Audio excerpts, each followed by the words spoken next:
Good morning students, welcome back. I hope कि आपने अपनी स्टडी स्टार्ट कर दी होगी। अगर आपको कोई भी प्रॉब्लम आती है तो आप पूछ सकते हैं। आज जो है हम अपना चैप्टर कंटिन्यू करने वाले हैं। कल मैंने आपको गुड्स के बारे में बताया था कि कितने तरह की गुड्स होती है।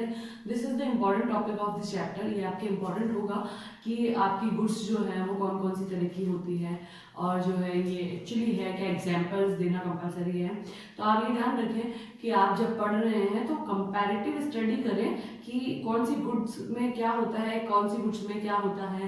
किसी गुड जैसे कैपिटल गुड है तो उसको ना 2 पार्ट में डिवाइड किया गया, ये भी आप ध्यान रखें। कंज्यूमर गुड्स है तो उसको जो है आप कंजप्शन गुड्स भी बोलते हैं, तो वो दोनों का नाम जो है किसी भी तरीके से आ सकता है। छोटे क्वेश्चन में भी आपको दे सकते हैं कि what is consumption good, what is capital goods, इस तरीके से। तो आप ध्यान रखें। और अगर आपको जो पूछा जाता है कि भाई consumption how many type of consumption goods, तो आप उसका जो आंसर है ये देंगे कि there are 4 type of consumption goods. First is durable, semi durable, non durable and materialistic और नॉन ड्यूरेबल। ठीक है, तो ये चारों आप ऐसे देंगे। और अगर आपसे पूछती है how many type of goods are available, तो आप 4 तरह के देंगे, यानी there are 4 type of goods. वो आप बता देंगे कि आपके जो है कैपिटल है, कंजप्शन है, उसके बाद में फाइनल गुड्स है, इंटरमीडिएट गुड्स है। ठीक है, तो आप एक कंपैरेटिव स्टडी करें, साथ ही क्वेश्चन का भी ध्यान रखें, ढंग से पढ़ के उसका आंसर दे। उसके बाद में हमने देखे थे एक्सपेंडिचर, इन्वेस्टमेंट के बारे में आपने देखा था।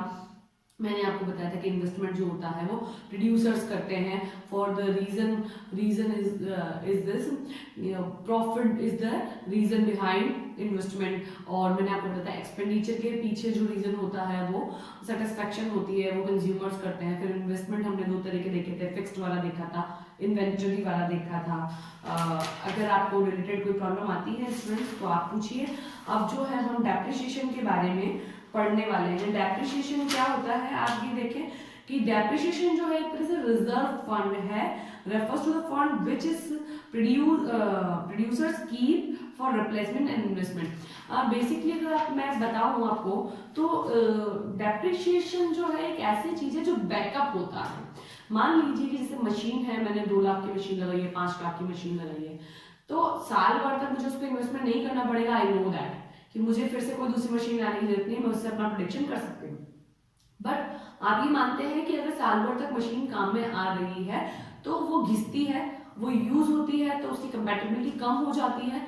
तो उसको बनाए रखने के लिए, यानी तेल पानी जो हम कहते हैं, उसको तेल पानी, उसको जो खाना पानी हमको देना है, उसके लिए हम एक डेप्रिसिएशन का पैसा निकाल के रखते हैं कि साल भर बाद में उसकी जो ग्रीसिंग है, ऑयलिंग है, वियर एंड टियर्स है, जो हम कुछ कर सकते हैं, वो सारी चीजें जो है हम उसकी एक रिप्लेसमेंट नहीं कर सकते, तो हम उसके एक कह सकते हैं इलाज करते हैं उसका। ठीक है, तो उसका एक फ्रेशन अप करने के लिए हम जो पैसा अलग से निकाल के रखते हैं उसको हम डेप्रिसिएशन कहते हैं। एक्चुअली ये घिसावट का पैसा है कि आपकी मशीन अगर यूज आती है तो उसकी घिसावट आती है, और उसके लिए हम जो पैसा अलग से निकाल के रखते हैं, तो वो रिजर्व फंड भी है एक तरह से ये, तो उसको हम डेप्रिसिएशन कहते हैं। ठीक है स्टूडेंट्स, अब देखेंगे आपकी डेप्रिसिएशन लगता कैसे कैसे है। तो हम ये कह सकते हैं कि depreciation is the loss of value of fixed assets in the use of account. First is normal wear and tear, wear and tear के रूप में हम काम ले सकते हैं। एक्सीडेंटल डैमेज हो सकता है, तब भी डेप्रिसिएशन काम आएगा, और एक्सपेक्टेड ऑब्सोलेंस के समय भी काम आता है। देखिए नॉर्मल वियर एंड टियर और एक्सीडेंट डैमेज मुझे समझाने की जरूरत नहीं है, बट हाँ ऑब्सोलेंस जो होते हैं वो 2 तरह के होते हैं, एक एक्सपेक्टेड ऑब्सोलेंस होते हैं और एक नॉन एक्सपेक्टेड, यानी अनएक्सपेक्टेड कह सकते हैं आप उसको। तो this is the important topic कि what is expected obsolescence and the second one is unexpected. देखिए ऑब्सोलेंस का मतलब ये होता है कि अचानक कोई घटना की वजह से हम ये कह सकते हैं कि आपकी मशीन में घिसावट आती है। ठीक है, basically expected obsolescence it refers to a fall in the value of fixed assets due to changes in technology और चेंज इन डिमांड। आपका जो प्रोडक्शन है वो डिमांड के चेंज होने की वजह से, या हम कह सकते हैं टेक्नोलॉजी के चेंज होने की वजह से आपको अपनी मशीन को चेंज करना पड़ेगा, रिप्लेस करना पड़ेगा, या उससे हाई टेक्नोलॉजी को आपको यूज करना पड़ेगा, तो वो एक्सपेक्टेड ऑब्सोलेंस होता है। अनएक्सपेक्टेड का हम कह सकते हैं कि नेचुरल क्लेमिटीज की वजह से अगर कुछ आता है तो वो अनएक्सपेक्टेड ऑब्सोलेंस होता है।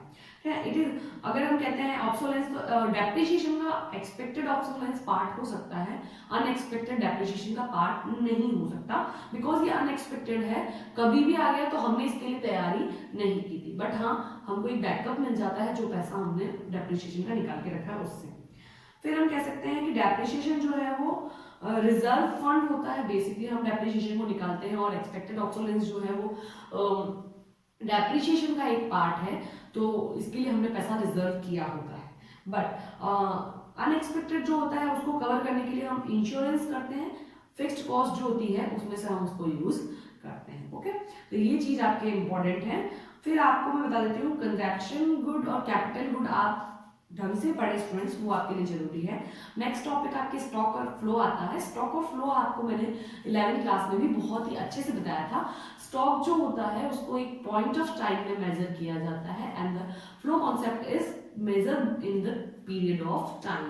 स्टॉक जो है आपका एक बंडल हो सकता है, उसको एक टाइम पीरियड में हम मेजर कर सकते हैं। बट अगर हम ये कहें flow, this is not measured in the point of time, this is measured in the कह सकते हैं period of time, during the period of time. ठीक है, फिर हम कह सकते हैं स्टॉक जो होता है उसको एक स्पेसिफिक पॉइंट पर भी मेजर किया जा सकता है, बट फ्लो कॉन्सेप्ट को हम नहीं कर सकते। स्पेसिफिक पीरियड ऑफ टाइम होता है, जैसे 1 month, 1 week, 1 year, as it is. Okay, and stock हम कह सकते हैं कि स्टॉक जो होता है flow, stock impacts the flow greater than stock of capital, greater is the flow of good and services. इसका जो इम्पैक्ट होता है वो कैसा होता है, इसके बारे में हमको बताया गया है कि स्टॉक का और फ्लो का जो इम्पैक्ट है वो किस तरीके से मेजर किया जाता है। ठीक है, फिर म्यूचुअल इंडिपेंडेंस, स्टॉक और फ्लो के बीच में इंडिपेंडेंस